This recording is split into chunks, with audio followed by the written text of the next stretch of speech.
where you're talking about it, but you understand yourself in a much more You have to way, become right? self-aware. That the first thing you have to do, there's two things that go on. The first thing, of course, is denial, and that keeps people from getting help. Know that I don't have a problem. You have a problem if you think I have a problem. I heard that when I said that one. The other one is blame. Just we heard Lawrence Cannon, for example, earlier saying it wasn't his government's fault that we weren't in the Security Council. It was somebody else caused it. It's blame. It's not my fault. It's because my husband doesn't understand me.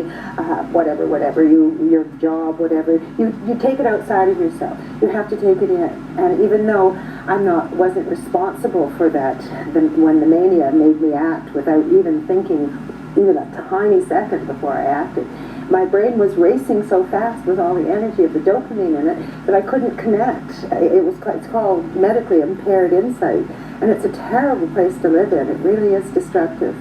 When you're in that situation where you're feeling it, and I'm sure people reached out to try to help you, what resonated with you? What were the kinds of words that helped? I think the doctor who asked me at one point, Margaret, because I had a pinched nerve in my neck, Margaret, what's really pinching you? Well, that opened the whole floodgates. So the right questions can sometimes, and also the question is that what happens when you're not dealing with, you're not being the best who you can be, that you're impaired either by a disability of some sort or mentally or physically, whatever. You have to accept the hand you've been dealt and find out how you can get the tools to be the best at this. I try to be the best bipolar person I know, but that's hard because it's a lot of balancing I have to do every day. And it comes down to the tools that I got that are so simple. You have to get a good night's sleep. Sleep is the most important thing.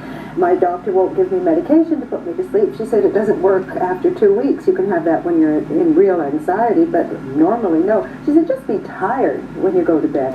So that comes in the second thing you need. Everybody needs to exercise. I call it play. Other people call it exercise. You have to play. You have to get outside. You have to walk. You have to laugh and jump. You notice the difference in your life when you do this?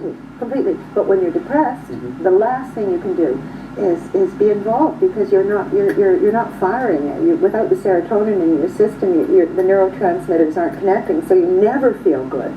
You never feel interested. You just sort of don't think of doing anything good for yourself. One of the